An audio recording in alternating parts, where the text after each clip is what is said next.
बेलपत्र का नाम तो आपने सुना ही होगा और इसका पूजा पाठ के अंदर प्रयोग किया ही होगा।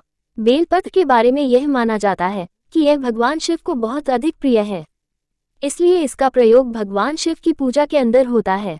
भगवान शिव को प्रसन्न करने के लिए बेलपत्र को चढ़ाया जाता है। ऐसा माना जाता है कि संसार के सभी तीर्थ बेलपत्र के अंदर निवास करते हैं। ये भी कहा जाता है कि इसकी पत्तियां ब्रह्मा, विष्णु और महेश त्रिदेवों का प्रतीक होती हैं। आज हम बात करने वाले हैं कि बेलपत्र के नीचे दीपक जलाने से क्या क्या फायदे आपको मिलते हैं। यदि आप भी बेलपत्र के नीचे दीपक जलाते हैं तो आपको ये फायदे जरूर जान लेना चाहिए। नंबर 1, बेलपत्र के नीचे दीपक जलाने के फायदे। शिवलोक की प्राप्ति होती है। दोस्तों, ऐसा माना जाता है कि जो बेलपत्र के नीचे दीपक को जलाता है वो शिवलोक को प्राप्त होता है। और यदि आप शिव भक्त हैं तो आप शिवलोक जरूर जाना चाहेंगे। माना जाता है कि इंसान की मौत के बाद आत्मा शिवलोक के अंदर निवास करती है। जो शिव भक्त होते हैं उनकी अंतिम इच्छा यही होती है। नंबर 2, भगवान शिव प्रसन्न होते हैं। ये भी माना जाता है कि यदि कोई इंसान बेलपत्र के नीचे दीपक जलाता है तो उससे भगवान शिव प्रसन्न होते हैं। यदि आप एक भक्त हैं तो आप भगवान को जरूर प्रसन्न करना चाहेंगे, तो आपको भी बेलपत्र के नीचे पूरी विधि के तहत दीपक को जलाना चाहिए। इससे आपको जरूर ही फायदा देखने को मिलेगा। असल में भक्तगण भगवान को प्रसन्न करने के लिए पागल होते हैं और वे इसके लिए कुछ भी कर गुजरते हैं, आपने भी देखा होगा। नंबर 3, सभी पाप समाप्त हो जाते हैं। ये भी कहा गया है कि यदि कोई इंसान बेलपत्र के नीचे दीपक को जलाता है तो इसकी वजह से उसके सारे पाप कट जाते हैं। जब हम शरीर के अंदर होते हैं तो जीवन को चलाने के लिए तरह तरह के पाप करने का काम करते हैं। कुछ पाप तो हमसे अनजाने में हो जाते हैं।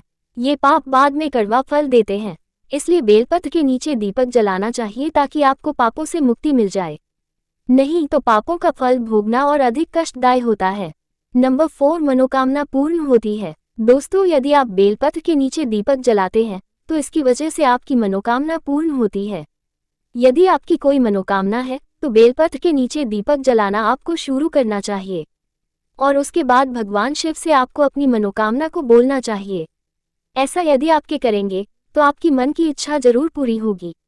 बहुत से लोग चाहते हैं कि उनकी मनोकामना पूर्ण हो, तो वे लोग इसको ट्राई कर सकते हैं और भगवान शिव जिससे प्रसन्न हो जाते हैं उसकी मनोकामना जरूर ही पूर्ण करते हैं। आप समझ सकते हैं। नंबर 5, घर में धन की कमी नहीं होती है। यदि आपके घर में धन की कमी है, आप कोई भी काम करते हैं और उस काम के अंदर आपको बस नुकसान ही हो रहा है, आपको धन की बरकत नहीं हो रही है, या तो ऐसी स्थिति के अंदर आपको चाहिए कि आप बेलपत्र के नीचे दीपक जलाना शुरू करें और उसके बाद देखें कि किस तरह से आपके घर की आर्थिक समस्याएं दूर हो जाती हैं। बहुत से लोग यह उपाय करते हैं और उनको इसका फायदा भी जरूर मिलता है। नंबर 6, रोगों से मुक्ति मिलती है। यदि आप किसी तरह से रोग से काफी समय से पीड़ित हैं, आपको बीमारी से छुटकारा नहीं मिल रहा है, तो आप यह उपाय कर सकते हैं। ऐसा करने से माना जाता है कि भगवान शिव आपके ऊपर कृपा करते हैं और आपके हर तरह के कष्ट को हर लेते हैं। बस आपको दीपक जलाने का काम अपने मन से करना होता है। बेमन से यदि आप काम करते हैं तो आपको किसी तरह का कोई फायदा नहीं मिलने वाला है। मन में विश्वास होना जरूरी होता है। नंबर 7, अकाल मौत से बचाव होता है। भगवान शिव को अकाल मौत से बचाने वाले देव माना जाता है। यदि आपके ऊपर अकाल मौत का खतरा मंडरा रहा है तो आपको भगवान शिव का पूजा पाठ करना चाहिए, क्योंकि वे ही आपको अकाल मौत से बचा सकते हैं। जिनकी कुंडली के अंदर इस तरह का कोई योग बन रहा है उनके लिए इस तरह के बहुत सारे उपाय करना काफी जरूरी होता है।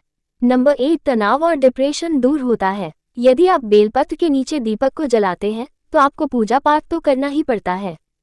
पूजा पाठ करना आपके दिमाग के लिए भी काफी अधिक फायदेमंद होता है। यह आपके दिमाग को शांत करने का काम करता है। आजकल तनाव और डिप्रेशन एक तरह से आम समस्याएं होती हैं और इन समस्याओं की वजह से इंसान काफी अधिक परेशान रहता है। अक्सर ये देखा गया है कि वे लोग अधिक परेशान होते हैं जो कि पूजा पाठ नहीं करते हैं। नंबर 9, घर में सुख शांति रहती है। यदि आपके घर में सुख शांति नहीं रहती है तो आपको बेलपत्र के नीचे रोजाना दीपक जलाना चाहिए, जिससे कि आपके घर में दुख दूर होगा और सुख शांति बनी रहती है। कुल मिलाकर यह एक अच्छा उपाय है जो कि आपके जीवन की समस्याओं को दूर करने का काम करता है। नंबर 10, बेलपत्र के नीचे दीपक किस तरह से जलाना चाहिए। बेलपत्र के नीचे दीपक जलाने के बारे में बात करें तो आप शाम को बेलपत्र के नीचे दीपक जला सकते हैं। इसके लिए आप आम दीपक की तरह उसके अंदर एक बत्ती रखें और घी का दीपक जलाएं। आप यदि इसको सोमवार से शुरू करते हैं तो यह अधिक शुभ माना जाता है। जिस तरह से तुलसी के नीचे दीपक जलाते हैं और पूजा पाठ करते हैं, उसी तरह से बेलपत्र के नीचे भी दीपक जलाते हैं और पूजा पाठ करते हैं।